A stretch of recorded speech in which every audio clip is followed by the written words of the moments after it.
제가 이제 창세기를 쭉 가르쳤는데, 정말 우리 교회 권사님이 한 분 계시는데, 김기숙 권사님인데, 연세도 꽤 이제 드셨는데, 창세기를 2번 이렇게 공부를 하시고, 중간에 어떻게 하셨느냐 하면은, 오늘 내가 이렇게 같이 공부한 걸 가지고, 딴 분들을 또 가르쳤습니다. 그래가지고 이제 질문이 있으면 또 물어서 같이 공부하고, 그렇게 해서 이 배운 거를 가족들한테 가르치거나 아니면은 아주 주위에 가까운 분들하고 이렇게 쉐어링 함으로써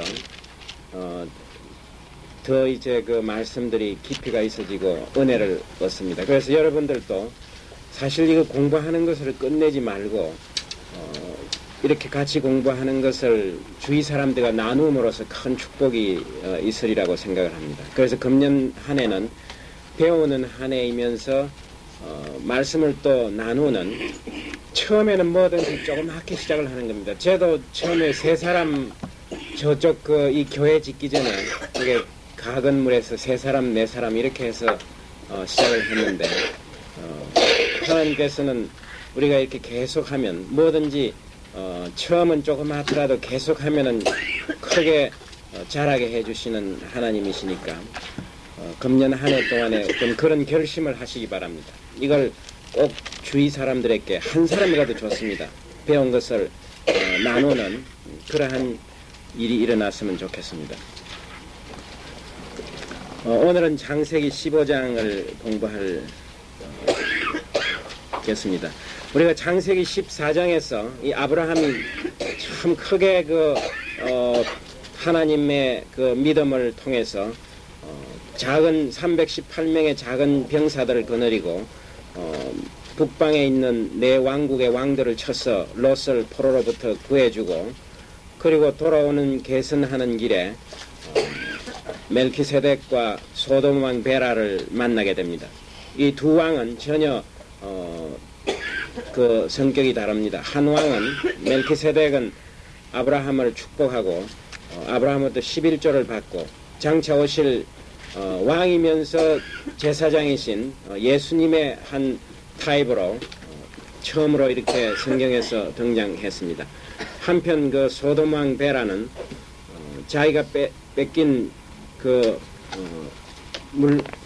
뺏긴 여러 가지 중에서 특별히 재물은 아브라함이 가지게 하고 사람들은 돌려달라고 이렇게 협상을 했습니다. 그러나 아브라함은 내가 이제 소돔 왕 때문에 부자가 되었다는 그런 소리를 듣지 않기 위해서 모든 재물을 돌이켜줍니다.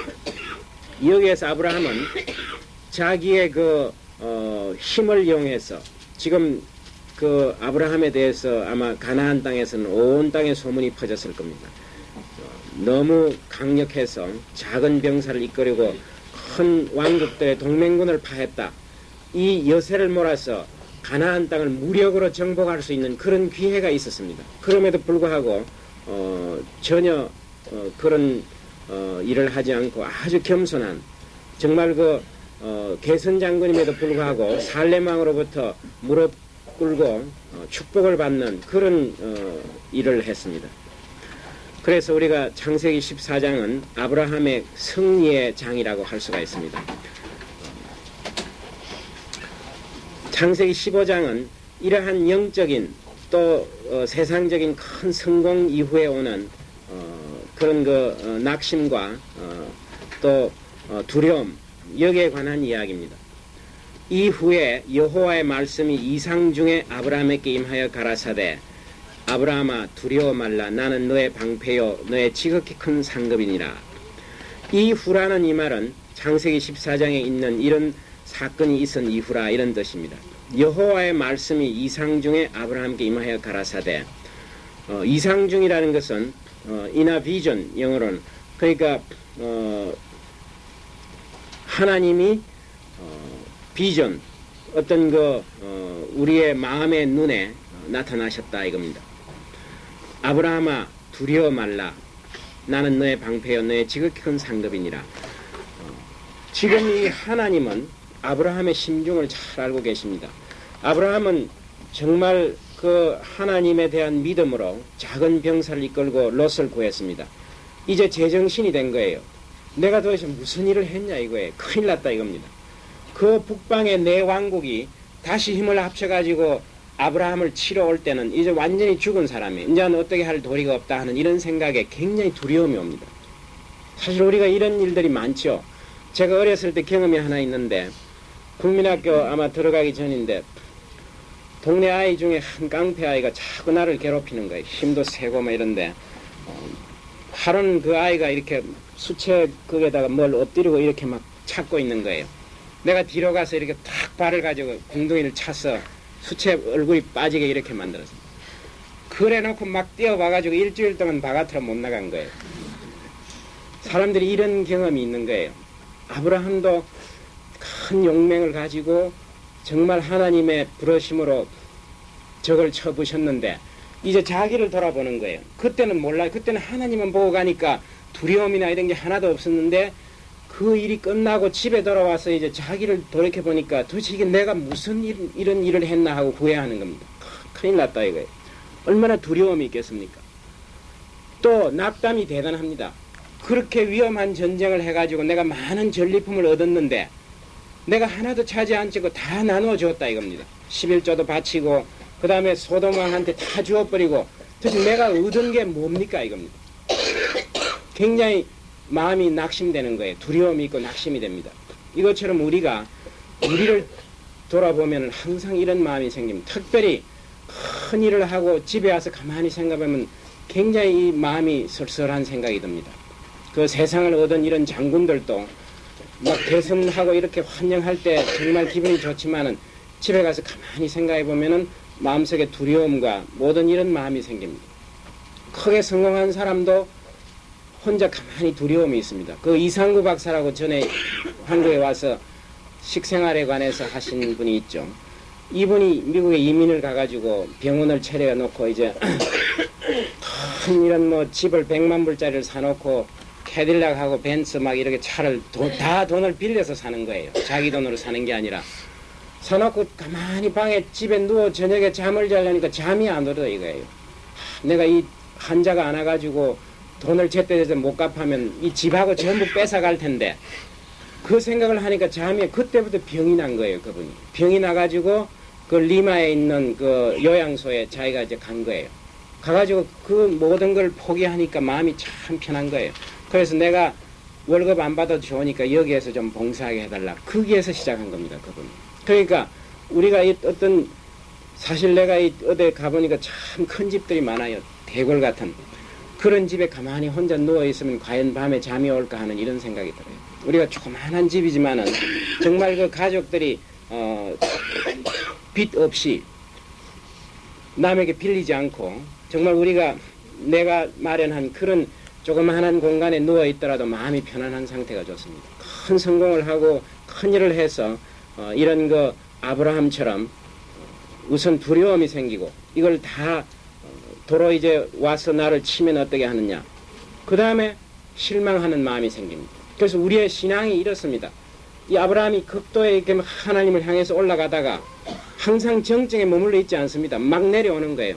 와가지고 땅속에서 이렇게 막 헤매다가 또 올라갔다가 내려갔다가 하는 이런 겁니다. 항상.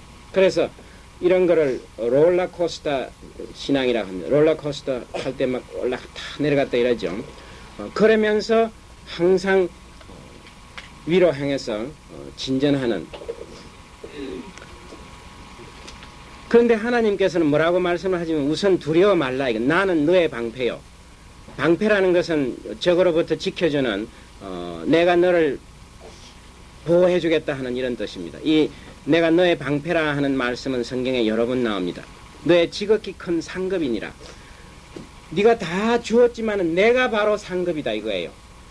그 물건 대신 내가 상급이다 이겁니다. 하나님 이게 얼마나 중요한 선언인지 모릅니다. 우리가 하나님한테 뭐를 주시오 뭐를 달라 하는데 그런 기도는 유치한 기도예요.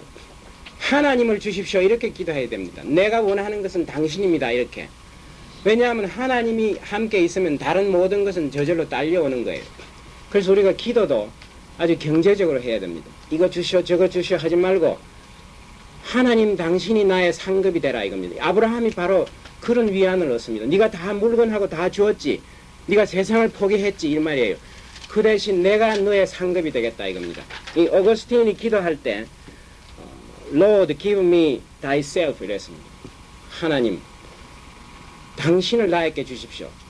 딴 거 달라고 안 했습니다. 하나님도 마찬가지예요. 우리가 11조도 내고 뭐 이렇게 하는데 그게 하나님의 궁극적인 목적이 아닙니다. 너를 나한테 달라 이거예요. 그래서 아브라함은 전리품이나 모든 것을 다 주어버리는 대신 하나님 스스로가 아브라함의 상이 되겠다 이렇게 선포를 하십니다. 아브라함이 가라되 주 여호와여 무엇을 내게 주시려나이까. 이제 아브라함도 참 하나님이 자꾸 주신다 하는 말씀만 들으니까 좀 화가 나기도 하고 야속하기도 해서 도대체 뭘 그렇게 주신다고 말만 하십니까? 이렇게 좀 원망이 조금 있는 이런 아마 표현 같습니다. 나는 무자하오니 나의 상속자는 이 다메섹 엘리에셀이니이다. 하나님이 약속하신 것 중에 아브라함이 지금 제일 지금 마음에 끌리는 것은 땅 문제보다도 이 자식 문제예요. 왜냐하면 땅은 나중에라도 차지할 수 있지만 자식은 나이가 많아지면 점점 가능성이 없어지는 거예요. 그러니까 지금 여기 가나안 땅에 온 지 10년쯤 된 거예요. 지금 85세나 되었습니다. 근데 하나님 도대체 나는 자식이 없는데 뭘 나한테 자꾸 주신다고 합니까? 이 땅이고 뭐고 자식이 없고 상속자가 없으면 무슨 소용이 있습니까? 다메섹에서 다리고 온 이 엘리에셀이 나의 상속자가 될 겁니까? 이렇게 하나님한테 물어보는 거예요. 그 당시에 자식이 없는 경우에 자기 집에 있는 종 중에 한 사람을 상속자로 지명할 수가 있습니다. 그러니까 이 엘리에셀은 아마 그 여러 종들 중에서 가장 그 책임을 맡는 우두머리가 되는 종이에요. 이 엘리에셀이 나의 상속자로 삼으시려고 합니까? 내가 아마 그런 생각이 듭니다. 이렇게 하나님께 언언을 해봅니다. 아브라함이 또 가라되 주께서 내게 씨를 아니 주셨으니 내 집에서 길리온 자가 나의 후사가 될 것이니이다. 이건 그 당시 그 전통이나 관습을 따라서 자기 자식이 없을 때는 집에서 길리온 사람, 즉 자기가 돈을 주고 싸거나 해서 아니면 태어난 종을 말합니다. 이 사람이 나의 상속자가 될 것이니이다. 이렇게 제의를 합니다. 그 아브라함도 참 믿음의 조상이긴 하지만 처음부터 믿음이 대단한 건 아니었어요. 자기 몸에서 나는 아이라고는 상상을 못하는 겁니다. 내가 나이 85세인데 어떻게 내가 놓은 아이겠습니까? 감히 상상을 못하고 제일 쉬운 것부터 이제 합니다. 저게 엘리에셀이 있으니 엘리에셀을 두고 하나님이 내 후계자로 삼으려고 하는 것이죠. 이렇게 물어보는 겁니다.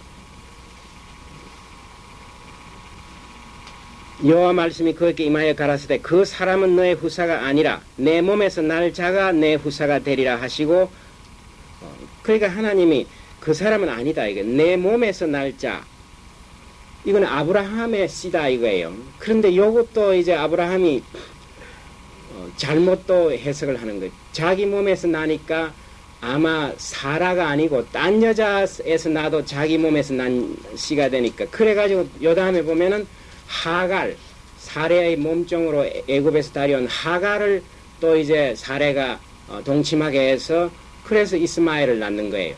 그러니까 우리의 믿음은 참 이렇게 적은 거예요.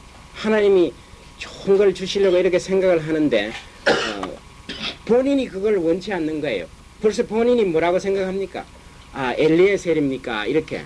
그 다음에는 이스마엘, 하갈을 통해서 이스마엘을 말씀하는 겁니까? 이렇게 하는 하나님은 그게 아닌데 그래서 하나님은 제일 좋은 걸 주려고 하는데 우리는 자꾸 대속물을 가지고 만족하려고 합니다. 이 정도면 됩니다. 이거라도 좋습니다 하고 믿음이 원래 그거밖에 안 되는 거예요. 그래서 하나님이 뭐라고 말씀을 하냐면 그를 이끌고 밖으로 나가 가라사대 하늘을 우러러 뭇별을 셀 수 있나 보라 이겁니다. 하나님이 아브라함이 아마 저녁 때였던 것 같아요. 그러니까 천막 안에서 아브라함이 이상적 이걸 보았는데 손을 이끌고 나가가지고 공중의 별을 쳐다보라고 그래서 이 하늘을 쳐다보라 하늘의 별을 보라 하는 이 말씀은 사실 참 중요한 말씀이에요. 우리가 땅에서 길이 다 막히고 아무 해결책이 없고 정말 내 힘으로 못할 때 그럴 때 하늘을 쳐다보라 이겁니다. 이 하늘을 보면 뭐가 있습니까? 낮에는 태양이 있을 거고 밤에는 별이 보일 거예요. 그 별과 태양은 하나님의 위대한 작품입니다. 그걸 쳐다볼 때마다 전지전능하시고 능력이 무한하신 하나님을 보라 이겁니다. 불가능한 기적을 만드시는 하나님. 이 우주가 존재하는 것은 분명히 기적이에요. 과학적으로 도저히 있을 수가 없는 일입니다. 이 엄청난 물질과 에너지가 또 조화와 질서를 가지고 존재한다는 사실은 기적 중의 기적이에요. 여러분들이 기적을 보여달라 뭐 이렇게 말씀하시지 말고 아침에 일어나면 태양을 쳐다보고 땅을 한번 이렇게 발로 한번 디뎌보시고 밤에는 별을, 그게 바로 기적 중의 기적이에요. 요즘 기적이 없다 하는 이런 사람들은 상당히 그 시야가 제한된 사람입니다. 매일 기적을 보는데 기적이 없다고 그럽니다. 그보다 더 큰 기적이 없습니다. 죽은 자 가운데 살리고 물 위로 걸어가고 하는 그거는 이 우주가 존재한다는 사실에 비하면 기적도 아니에요. 무에서 유가 생기는 것보다 더 큰 기적이 어디 있습니까? 그건 하나님만이 할 수 있는 기적이에요. 그래서 하늘을 좀 보라 하는 이 말씀은 여러분들이 지금도 항상 하나님께서 우리를 향해서 부르짖는 말씀이에요. 그러나 우리는 매일 땅만 쳐다봅니다. 뭐 동전 하나라도 땅에 흘러있지 하늘에 쳐다봐가 이익될 게 하나도 없다고 생각합니다. 그래서 아브라함들은 하늘을 쳐다보라. 우리가 로마서 1장 20절을 한번 찾아보십시오. 그게 뭐라고 설명이 되어 있습니까? 로마서 1장 20절.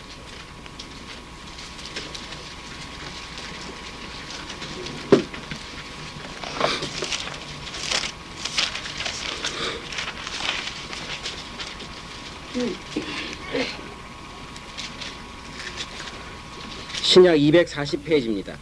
창세로부터 그의 보이지 아니하는 것들 곧 그의 영원하신 능력과 신성이 만드신 만물에 분명히 보여 알게 되나니 그러므로 저희가 핑계치 못할지니라. 우리가 성경을 읽지 않아도 하나님이 계신다는 것은 하나님 만든 이 우주를 통해서 보고 누구든지 알게끔 해주었다 이겁니다. 나중에 난 참 하나님이 계신 줄 몰랐습니다 이런 핑계를 아무한테도 못하게끔 그렇게 얘기해 이 우주를 만들었다고 성경에서 지금 기재하고 있죠.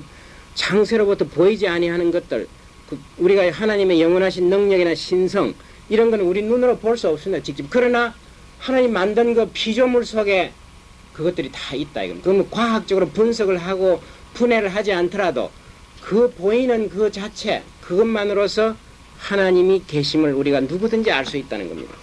그래서 우리 간혹 세상이 답답하고 막혔을 때 해결책이 없을 때는 하늘을 쳐다보고 하나님께 해결책을 구하는 겁니다. 바로 이거예요. 내가 이 기적을 행한 바로 난데 넌 지금 불가능하다고 생각하지. 그 너만 보면 불가능하다. 그러나 나를 쳐다보라 이거예요. 사실 우리가 과학 기술이 발달된 거 이것도 바로 이 말씀이에요. 눈을 들어 하늘을 쳐다보아서 별을 보고 모든 학문이 시작된 겁니다. 학문의 제일 기초적인 게 물리학인데 물리학의 그 기초는 천문학이었어요. 사람들이 처음으로 하늘을 쳐다보고 무서운 생각, 경외심이 있어가지고 별의 운행을 자세히 관찰해가지고 그 별이 운행하는데 일정한 수학 공식을 가지고 별의 그 운행을 예측할 수 있다고 생각한 겁니다. 그래서 여러 사람들이 별의 운행을 측정을 했어요. 그래가지고 그 모든 것을 종합해가지고 뉴턴이 이제 만유인력의 법칙과 뉴턴의 운동 법칙을 만들어가지고 거기서부터 현대 과학이 이제 튼튼한 궤도 위에 서게 된 겁니다. 하늘의 별들이 하나도 안 움직였다면 아마 이런 공식을 내기가 어려웠을 텐데 우리 행성은 이게 저녁마다 움직이는 거예요. 이렇게.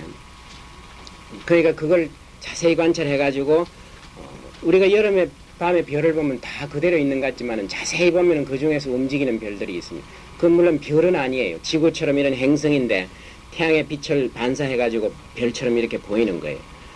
그것이 호기심을 자극해가지고 계속 그냥 심지어 30년 동안 하늘을 관측한 사람도 있습니다. 매일 밤이 되면은 이런 일들을 주로 한 것은 옛날에 처음에는 제사장들이 했습니다. 제사장들은 먹여 살려주니까 여유가 있는 거예요. 다른 사람들은 낮에 막 일하고 밤에는 자야 되니까 이 사람들은 밤 되면 깨가지고 별이 어떻게 움직이나 그걸 관찰해가지고 예측을 합니다. 몇 월 며칠에 일식이 있을 거다 말이에요. 태양이 갑자기 없어질 거다 이렇게 하는 거예요.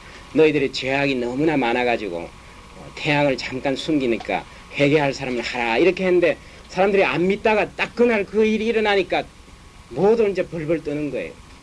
거기서부터 이 천문학이 이제 뿌리를 내리기 시작한 겁니다. 그래가지고 그게 이제 나중에 퇴폐해가지고 점성술로 바뀌는 거예요. 인간의 모든 일들이 하늘의 별의 운행하고 무슨 숙명적으로 연관이 있다 이렇게 생각해가지고 점성술로 바뀌었다가 다시 이제 과학적으로 천문학으로 이제 되돌아오고 거기에서 이제 물리학이 생기고 화학이 생기고 생물 모든 과학이 생깁니다. 그래서 이 눈을 들어 뭇별을 셀 수 있는 하늘을 쳐다보라 하는 이 하나님의 명령은 굉장히 중요한 겁니다. 우리 인간의 모든 지식이나 과학 기술의 근본 출발이 여기에서부터 시작한 겁니다. 하늘의 별을 보고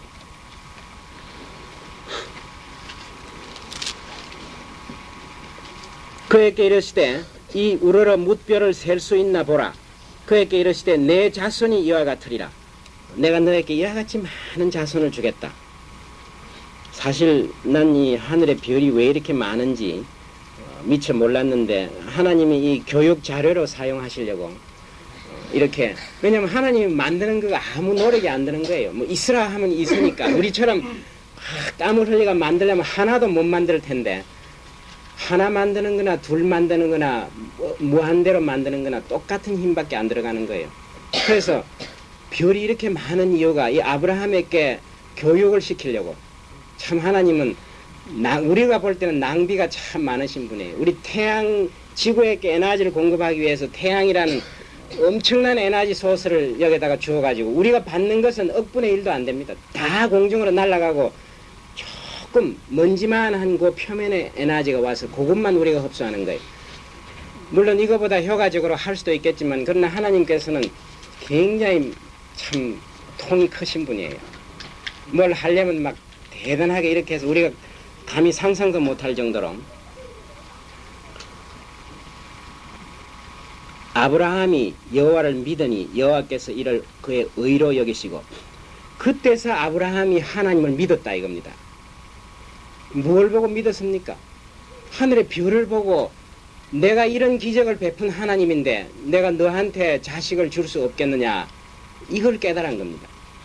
그래서 우리가 여기에서 참 그 아브라함이 어떻게 해서 하나님을 물론 그전에도 믿었겠지만은 종종 이렇게 확인할 필요가 있는 거예요. 우리의 믿음도 그냥 두면은 자꾸 퇴화하는 겁니다. 한 번씩 저 들에 나가가지고 아무것도 안 보이는 데서 하늘을 쳐다보고 별을 보고 혼자 묵상하면서 이 모든 것을 만드신 하나님이다 이런 걸 경험하시면 참 좋습니다. 그래서 여호와께서 이를 그의 의로 여겼었다. 그러니까 의롭다 하는 이 성경에서 righteous 하다는 것은 우리가 뭐 정직하다 이런 게 아니에요.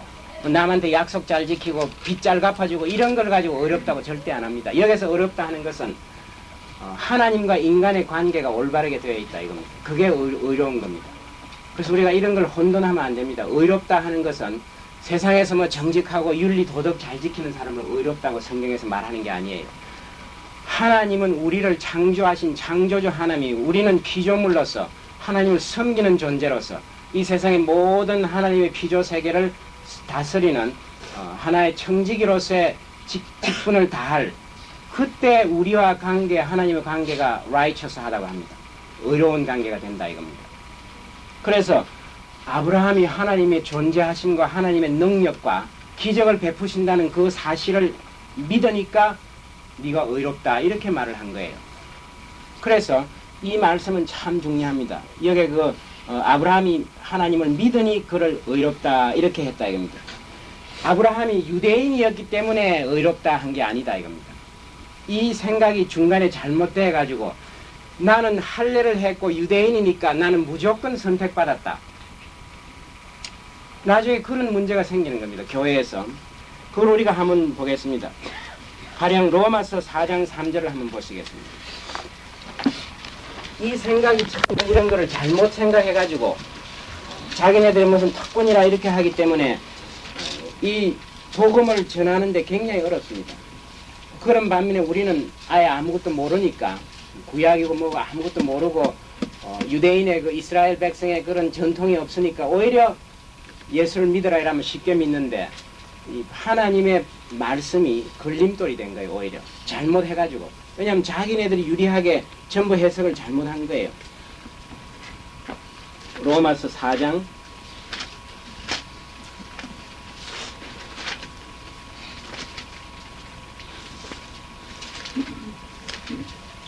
3절을 보시겠습니다.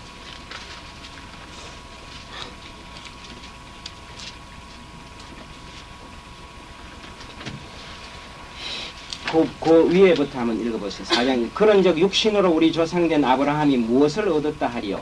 만일 아브라함이 행위로서 의롭다 하심을 얻었으면 자랑할 것이 있으려니와 하나님 앞에서는 없느니라. 성경이 무엇을 말하느냐? 여기 성경이라는 것은 구약 성경을 말합니다. 신약 때는 성경이 없었으니까 신약 성경은. 아브라함이 하나님을 믿음에 이것이 저에게 의로 여기신 바 되었느니. 여기 보면 분명히 아브라함이 무슨 하나님 앞에 뭐 일을 잘해가지고 니는 어려운 사람에 이렇게 이름을 받지 않았다. 이거 하나님을 믿었기 때문에 의로 여겼다 이랬습니다. 그래서 우리도 유대인이라야만 의로운 사람이 되는 게 아니라 아브라함처럼 하나님을 믿으면 하나님의 능력과 하나님의 계심과 하나님의 말씀을 믿으면 하나님이 우리로 하여금 의롭다고 하신다 이겁니다. 이걸 자꾸 사도 바울이 설명을 하는 겁니다. 그것뿐만 아니에요. 여기 보시면 로마서에도 계속 이렇게 나오지만 갈라디아서 3장 6절에도 동일한 인용이 나옵니다. 갈라디아서 3장 6절을 한번 찾아보시죠.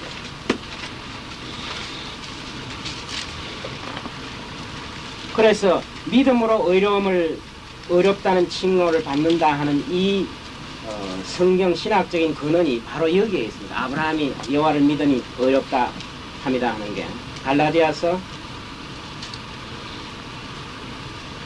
3장 6절.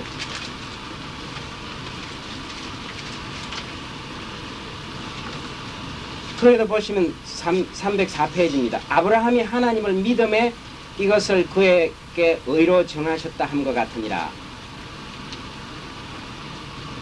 그래서 누구든지 하나님을 믿음으로써 올바른 관계가 되지 핏줄로서 관계가 정립되는 게 아니다 이겁니다. 유대인이니까 하나님에게 어렵다 하는 칭호를 받지 못한다 이겁니다. 마찬가지로 할아버지가 참 목사님이고 아버지가 장로님이니까 나도 아마 혈통을 따라가가지고 의로운 사람이다 이런 생각을 하지 말아라. 네 스스로 개인적으로 아브라함이 하나님을 믿은 것처럼 네가 그렇게 하나님을 믿을 때 비로소 하나님과 우리의 관계가 올바르게 된다 이런 겁니다. 여기 의롭다는 것은 올바른 관계에 놓인다 이런 뜻입니다. 또 그에게 이르실 때 나는 이 땅을 내게 주어 업을 삼게 하리고 너를 갈대아 우르에서 이끌어낸 여호와라. 하나님 자신이 자신을 설명합니다. 내가 누구냐 하면은 기억나지 않느냐? 내가 그때 갈대아 우르에서 네가 떠나라고 한 바로 그 사람이 나다 이거예요. 왜 하나님이 이런 종종 자기 자신을 소개합니까? 우리가 간혹 교회 나오고 오래되면은 처음에 내가 생각했던 하나님하고 딴 하나님을 우리가 숭배할 수가 있다 이거예요. 우상을 숭배할 수도 있는 거예요. 당시에 이 신들이 많기 때문에 살다가 보면 가난한 사람 신을 막 자기 하나님이라고 절하고 숭배할 수가 있어요. 그런 사람 말고 나는 너를 갈대아 우르에서 이끌어낸 그 여호와 하나님이다 이거예요. 우리도 한 번씩 그런 점검을 할 필요가 있습니다. 내가 믿고 있는 지금 이 하나님이 과연 성경에서 말하는 아브라함의 하나님, 이삭의 하나님, 야곱의 하나님 바로 동일한 하나님인지 이거를 점검해야 하는 거예요. 그래서 하나님이 종종 이스라엘 백성에게도 그럽니다.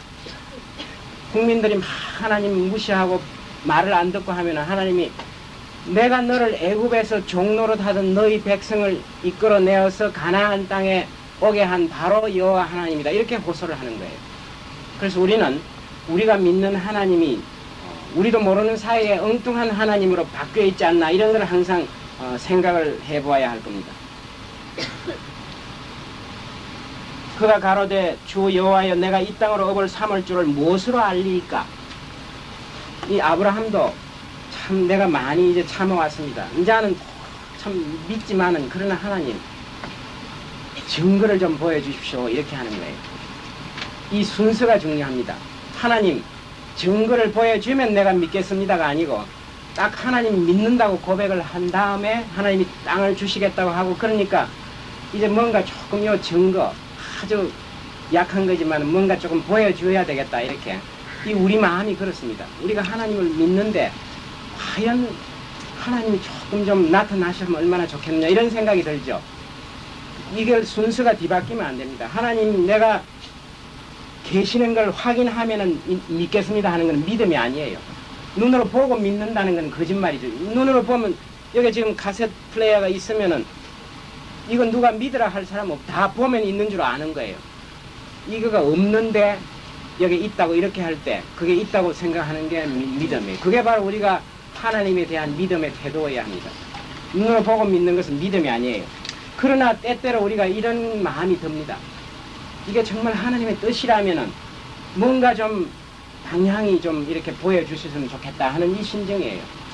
이건 신약에도 이런 말씀이 인용되어 있습니다. 가령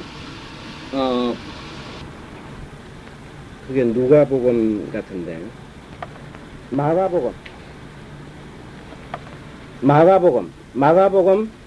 9장 24절을 한번 보시겠습니다. 마가복음 9장 24절. 이 심정이 바로 이럴 때 우리가 이렇게 말을 하는 거예요. 9장 24절. 여기 보면은 예수님이 이제 어떤 막 경련을 일으키면서 이런 아이를 데리고 온 한 아버지가 있었습니다. 그래서 그 귀신을 지금 막 쫓아내야 되는데 23절을 보시면 고전에 보시게 22절부터 귀신이 저를 죽이려고 불과 물에 자주 던졌나이다. 그러나 무엇을 하실 수 있거든 우리를 불쌍히 여기사 도와주시옵소서. 그 아버지가 그 딸을 위해서 이렇게 예수님께 호소를 합니다. 예수께서 이러시되 할 수 있거든이 무슨 말이냐. 믿는 자에게는 마가복음 9장 24절을 한번 보시겠습니다. 마가복음 9장 24절.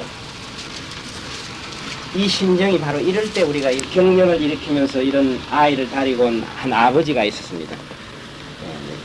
그래서 그 귀신을 지금 막 쫓아내야 되는데 23절을 보시면 고전에 보시게 22절부터 귀신이 저를 죽이려고 불과 물에 자주 던졌나이다. 그러나 무엇을 하실 수 있거든 우리를 불쌍히 여기사 도와주시옵소서. 그 아버지가 그 딸을 위해서 이렇게 예수님께 호소를 합니다. 예수께서 이르시되 할 수 있거든이 무슨 말이냐. 믿는 자에게는 능치 못할 일이 없느니라 하시니 곧 그 아이의 아비가 소리를 질러 가로되 내가 믿나이다.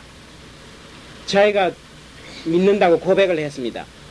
나의 믿음 없는 것을 도와주소서. 말은 했는데 실제로 참 믿음이 없다 이거예요. 방금 믿습니다 했는데도 자기 마음속에 믿음이 없는 거예요. 그러니까 하나님 도와주십시오. 나에게 믿음을 주십시오 하고 이렇게 기도하는 심정이에요. 사실 우리가 믿는다고 고백은 했지만은 정말 구체적으로 그런 믿음이 생각해보면 또 없어지는 겁니다. 진작. 그러니까 이 아브라함의 이 호소가 바로 이런 심정이에요. 내가 하나님을 믿습니다. 그렇지만 나를 좀 도와주십시오 이거예요. 뭔가 좀 보여주십시오 이렇게 호소를 하는 겁니다. 무엇으로 알겠나이까? 그래서 하나님 나하고 이제 좀 더 구체적으로 약속을 좀 합시다 이렇게 합니다. 여기에 이제 하나님께서 아브라함과 계약을 합니다. 여호와께서 그에게 이르시되 나를 위하여 3년 된 암소와 3년 된 암염소와 3년 된 수양과 산비둘기와 집비둘기 새끼를 취할지니라. 아브라함이 그 모든 것을 취하여 그 중간을 쪼개고 쪼갠 것을 마주 대하여 놓고 그 새는 쪼개지 아니하였으면 이게 뭐냐 하면은 그 당시 중동 지방에서는 무슨 사람과 사람 사이에 계약을 맺을 때 어떤 그 예식 절차가 있는 거예요. 요즘 같으면 우리는 등기소에 가가지고 내가 팔았다 샀다 도장 찍고 인감해가지고 등기하면 되는데 그 당시는 그런 제도가 없습니다. 뭘 사고 팔고 계약을 맺을 때 사람들이 많이 입회한 가운데서 이런 엄숙한 예식을 통해서 그걸 확정 짓는 거예요. 뭐 요즘도 나라와 나라 사이에 조약을 맺으면 국회에서 동의를 하고 파티를 열어가지고 그 순회들이 막 이렇게 축배를 들고 하는 그런 예식이 아직도 남아있는 것처럼 이런 절차가 있는데 어떻게 하느냐 하면 이 짐승들을 이렇게 배를 갈라가지고 양쪽으로 탁 쪼개가지고 이렇게 양쪽에 대칭이 되도록 이렇게 놓습니다. 놓아놓고 그 사이를 두 사람 계약을 맺은 사람이 걸어가는 거예요. 걸어가면서 좌우를 보고 만약에 우리가 이 계약을 파기하면 이 짐승과 같은 꼴이 된다 이거예요. 우리를 갈라가지고 피를 흘려서 죽게 해도 괜찮다 하는 이거를 서로 약속하는 거예요. 그 우리도 뭐 어린아이들 약속할 때 보면 막 손을 이래가지고 뭐 이렇게 하기도 하고 여러 가지 그런 약속의 무슨 증거를 이렇게 보여주는 것을 좀 더 구체적으로 기억을 하게 하는 거죠. 이런 일들이 중동 지방에 그 당시에 있었습니다. 그래서 하나님께서 무슨 특별한 새로운 제도를 만들어 가지고 하는 게 아니라 일반적으로 하고 있는 그런 그 풍속이나 관습을 통해서 특별하게 하나님이 이제 약속을 하시는 겁니다. 그래서 여기에 나오는 이런 그 짐승들은 나중에 모세가 그 레위기나 이런 데서 이제 말하는 그런 그 정결한 짐승, 그러니까 하나님께 제물로 바칠 수 있는 그런 짐승에 속합니다. 다 염소라든지 수양이라든지 그 다음에 암소 같은 거, 그러고 비둘기도 마찬가지입니다. 까마귀는 불결하지만 비둘기는 정결한 짐승으로. 그래서 돈이 없는 사람들은 예수님 당시에도 양 대신 뭐 이런 비둘기나 이런 걸 가져올 수도 있었습니다. 제물로서. 특히 3년 되었다 이 말은 어느 정도 성숙한 짐승을 말합니다. 그래서 이런 짐승을 준비하라 이렇게 합니다. 그래서 아브라함이 그 모든 것을 취하여 중간을 쪼개고 쪼갠 것을 마주 대하여 놓고 새는 쪼개지 아니하였다. 아마 새는 너무 적으니까 그냥 두고 나머지 큰 것들을 쪼개서 서로 맞이하고 솔개가 그 사체 위에 내릴 때에는 아브라함이 쫓았더라. 이 솔개는 되게 그 이런 다른 동물들을 먹는 그런 아주 사나운 그런 새를 말합니다. 그러니까 보통 매라든지 뭐 독수리 같은 그런 새들이 여기에 속합니다. 그래서 보통 그런 그 피가 이렇게 있고 냄새가 나면은 공중에서 이 매나 이런 것들이 먹으려고 빙빙 돌죠. 그래 있다가 막 내려와서 이렇게 찍어 먹는데 아브라함이 이제 그래 놓고 하나님이 임재하기를 하나님이 사이를 지나가기를 기다리고 있는 겁니다. 근데 막 하나님 방금 오시지 않으니까 새들이 와서 이제 쪼아 먹으려고 합니다. 해질 때 아브라함이 깊이 잠든 중에 캄캄함이 임함으로 심히 두려워하더니 여호와께서 아브라함에게 이르시되 너는 정령이 알라. 내 자손이 이방에서 객이 되어 그들을 섬기겠고 그들은 400년 동안 내 자손을 괴롭게 하리. 하나님이 드디어 임하셨는데 어때 임했냐면 해가 질 때 캄캄할 때 그리고 아브라함이 깊이 잠든 중이라 이 말입니다. 되게 하나님은 문득 우리가 막 바삐 이렇게 일하고 이럴 때 나타나시지 않고 굉장히 우리가 이 세상하고 완전히 격리된 여기 깊이 잠들었단 말은 세상 일을 완전히 뒤로 하고 정말 우리가 아무런 그런 잡생각이 없는 그런 상태를 말합니다. 그러면 잠이 깊이 들었는데 어떻게 우리가 이런 생각을 할 수 있느냐? 우리가 잠이 들었더라도 완전히 뇌가 쉬는 건 아니에요. 난 사실 자면서 기하 문제를 푼 적도 있습니다. 옛날에 중학교 다닐 때. 밤에 한 12시까지 풀어도 안 돼가지고 이래가지고 책상에 자는데 밤에 이렇게 탁 머리에 분명히 이렇게 종이에다가 이렇게 기하 문제가 탁 나와 있는데 기하 문제는 보조선을 잘 끄면 풀립니다. 선을 하나 착 끄면은 기하가 풀리게 되어 있어요. 그걸 아무리 그어도 안 되는데 딱 잠이 들어가지고 자는 동안에 딱 이렇게 선을 끄어라 하는 거예요. 그래서 막 아침에 일어나가지고 해보니까 문제가 풀리더라고요. 그러니까 잠이 들 때도 하나님은 우리에게 영감을 주시는 거예요. 그래서 특별히 깊이 잠들었다 이 말은 이제 세상의 모든 일과 완전히 우리가 격리되었을 때 이 말입니다. 아침에 일찍 일어나가지고 성경 공부하는 게 좋다 하는 게 왜 그러냐 하면은 사실 새벽에 일어나자마자 딴 생각이 별로 안 나오는 거예요. 그래서 새벽에 일어나자마자 잡생각이 나오는 사람이 별로 없죠. 그때 하나님 말씀을 공부하는 게 참 효과적이라 이겁니다. 그래서 예수님도 그랬고 모세나 아브라함 모두 새벽에 일어나는 걸 좋아합니다. 그래서 여러분들이 조금 저녁에 일찍 주무시고 새벽에 첫 시간에 일어나가지고 하나님의 말씀을 공부하는 게 굉장히 하루 종일에 우리의 그 활력소가 될 뿐 아니라 깨끗한 마음 상태가 되는 겁니다. 또 이제 캄캄할 때 하나님이 임한다 이겁니다. 하나님은 성경에서 빛으로 나타나십니다. 빛은 어두움과 대조가 되는 거예요. 그래서 하나님이 언제 잘 나타나시느냐? 어두울 때. 또 조용하게 우리가 세상 일을 완전히 잊어버리고 있을 때 사실 어떤 면으로 보면은 이 기독교는 계약의 종교라고 할 수 있습니다. 우리가 막연하게 우리 생각대로 믿는 게 아니라 하나님 구체적으로 우리에게 계시해 준 그 내용을 믿는 거예요. 그래서 다른 종교하고 참 차이가 있습니다.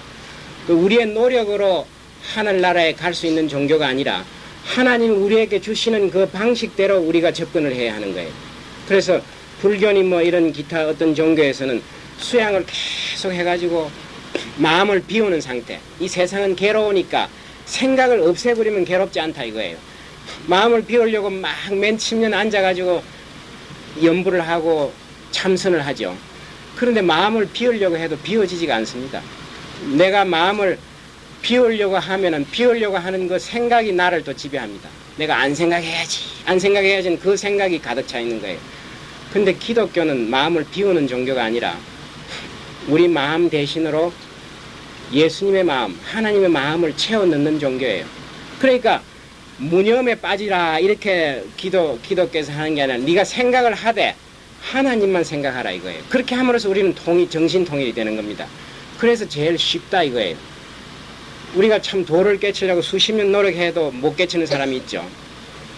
왜냐하면 그만큼 불확실한 겁니다. 그러나 기독교는 생각을 철저하게 하되 한 가지만 생각하라 이거예요. 머릿속에 하나님, 예수님을 골똘하게 생각하면 그게 바로 천국이 된다 이런 개념이에요. 그래서 우리가 무엇을 믿고 어떻게 행해야 하는 것은 우리 생각이 아니라 하나님이 주시는 그 계약의 내용입니다.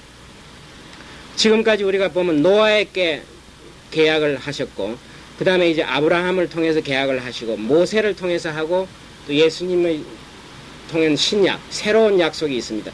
이런 계약들이 성경에 여러 개 나타나는데 무조건적인 계약도 있고 조건이 있는 것도 있습니다. 가령 아브라함이나 노아에 한 것은 무조건적인 계약이에요. 내가 무조건 너희들을 사랑하겠다는 거예요. 내가 조건 없이 너를 택했다는 겁니다. 그러나 모세하고 맺은 계약은 그게 아니에요. 내가 지금 너희한테 율법을 줄 텐데 이걸 그대로 잘 지키면 내가 너희의 하나님이 되고 너희가 나의 백성이 되리라. 이렇게 하나님이 약속을 하신 거예요. 그래서 우리가 성경을 읽어 나가면서 하나님이 우리와 약속한 그 계약의 내용들이 어떻게 바뀌느냐. 물론 전체적으로 그 일관성은 있지만 그러나 시대에 따라서 그 사람에 따라서 구체적인 그 내용은 차이가 있을 수가 있습니다. 여호와께서 아브라함에게 이르시되 너는 정령이 알라. 내 자손이 이방에서 객이 되어 그들을 섬기겠고 그들은 400년 동안 내 자손을 괴롭게 하리니. 여기에서 아브라함에게 이제 인내심을 호소합니다. 지금 이 땅이고 뭐 이런 게 다 지금 당장 너한테 주는 게 아니다 이거예요. 너 후손이 이방에서 객이 된다 이 말이에요. 그러니까 지금 가나안 땅에서 다른 나라로 가가지고 거기에서 이제 나그네가 되어가지고 그들을 섬긴다 이 말이에요. 그러니까 노예 생활을 하게 될 거고 그들은 400년 동안 내 자손을 괴롭게 하리니 그 400년 동안 너희들은 노예로서 시달림을 받을 거다 이거예요. 그 섬기는 나라를 내가 징치할지며 그 후에 내 자손이 큰 재물을 이끌고 나오리라. 이게 바로 출애굽 사건을 아브라함에게 미리 가르쳐 주는 겁니다. 성경은 아브라함이 예언자라고 말했습니다. 바로 이게 예언자입니다. 하나님이 앞으로 일어날 역사를 미리 가르쳐 주는 거예요. 이러한 계시는 아무나 받는 게 아닙니다. 하나님과 가까워야 주지. 우리가 친구한테 비밀을 말해주지 길 가는 사람 아무나 붙들고 말하지 않죠. 그래서 하나님이 아브라함에게 이런 계시를 줍니다. 장차 너의 후손들이 애굽에 내려가가지고 400년 동안 노예 생활을 하다가 내가 이제 그 바로를 징치해서 내 자손이 큰 재물을 이끌고 나오게 하겠다 이겁니다. 그러니까 네가 너무 그렇게 성급하게 지금 당장 그 땅을 차지할 생각은 하지 마라 하는 걸 가르쳐 줍니다. 너는 장수하다가 평안히 조상에게로 돌아가 장사될 것이요. 그리고 또 아브라함에게는 이렇게 말을 합니다. 너는 오래 살다가 죽어서 열조에게 돌아간다. 조상에게 돌아간다. 이 죽어서 조상에게 돌아간다 하는 이것이 이스라엘 사람들에게는 오늘날 우리가 말하는 천국 간다 하는 것하고 같은 표현이에요. 구약에서는 천국이라는 개념이 뚜렷이 없습니다. 아브라함 품에 안기는 게 제일 최상입니다. 이스라엘 백성은. 우리가 누가복음 보면은 거지 나사로가 어떻게 되어 있습니까? 아브라함 품에 안겨 있다 이렇게 되어 있죠. 그게 바로 천국 같다는 거랑 마찬가지예요. 그러면 아브라함은 자기 조상이 누구냐 이거예요. 아담도 있고 셈도 있고 많죠. 에녹도 있고 여러 사람들 믿음의 그 후예들이 있었습니다. 그 사람들 품에로 가게 된다 이겁니다. 내 자손은 4대 만에 이 땅으로 돌아오리니 이는 아모리 족속의 죄악이 아직 관영치 아니함이라. 그래서 너 후손이 4대, 여기 4대는 보통 우리가 generation이라고 생각할 수 있는데 one generation은 요즘 30년을 말합니다. 자기가 낳아서 다른 후손을 놓을 수 있는 나이, 대개 30대면은 자식을 놓는 게 평균적이니까. 근데 여기서 말하는 자손은 오히려 century, 세기를 말합니다. 1세기. 그래서 4세기, 즉 400년이 지난 후에 이 땅으로 돌아오리니 이는 아모리 족속의 죄악이 아직 관영치 아니함이라. 이 땅에 돌아오게 할 때는 지금 아모리 족속이 가나안 땅에 살고 있습니다. 이 가나안 땅에 있는 아모리 족속이 죄가 굉장히 만연해가지고 내가 그때 벌을 내릴 그때가 너희들이 돌아올 때다 이겁니다. 이건 뭘 의미하느냐면 하나님이 이스라엘 백성뿐만 아니라 모든 세상의 역사의 주인공이다 이겁니다. 지금 당장 가나안 땅을 너한테 주지 못하는 이유는 이 아모리 족속의 죄가 아직도 충분하게 관영치 않다 이겁니다. 이 죄가 정말 이제 내가 도저히 용서하지 못할 때가 될 때 그때 와서 이 아모리 족속을 치고 가나안을 뺏을 거다 이겁니다. 해가 져서 어두울 때 연기 나는 풀무가 보이며 타는 햇불이 쪼갠 고기 사이로 지나더라. 하나님의 임재는 우리가 성경에 보면은 이 연기라든지 아니면 불꽃으로 나타나는 데가 많습니다. 그래서 그 쪼개난 고기 사이로 연기가 나면서 불꽃이 막 지나가는 거예요. 그걸 아브라함이 이제 보았습니다. 나중에 하나님이 이스라엘 백성을 광야에 이끌어서 가나안에 올 때 낮에는 구름 기둥으로 이렇게 길을 인도해 주셨죠. 밤에는 불기둥, 바로 구름과 불기둥이 여기 말하는 풀무의 연기와 불꽃이나 마찬가지입니다. 하나님의 임재하심이에요. 그날에 여호와께서 아브라함으로 더불어 언약을 세워 가라사대 내가 이 땅을 애굽강에서부터 큰 유프라데까지 내 자손에게 주노니 곧 겐 족속과 그니스 족속과 간몬 족속과 헷 족속과 브리스 족속과 르바 족속과 아모리 족속과 가나안 족속과 기르가스 족속과 여부스 족속. 여기 나오는 여러 족속들은 나중에 여호수아가 이 애굽 백성을 이끌고 가나안 땅에 들어갈 때 가나안 원주민들을 다 써놨습니다. 이 사람들이 그 당시 가나안 땅에 살고 있게 됩니다.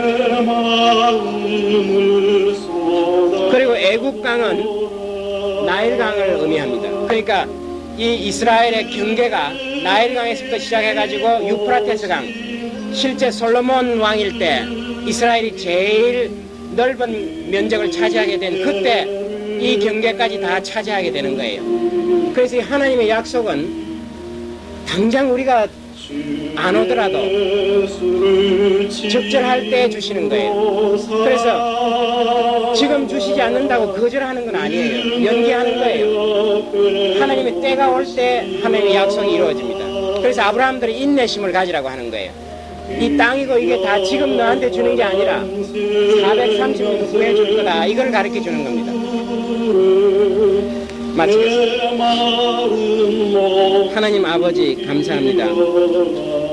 새해를 맞이해서 정말 올해 한 해 동안 우리의 믿음이 오로지 주님을 향해서 앞으로 나아가는 믿음이 될 수 있도록 도와주시옵고 주님의 때를 기다리고 인내하며 참고 견디는 믿음이 될 수 있도록 축복하여 주시옵소서. 예수님 이름으로 기도하였습니다. 아멘.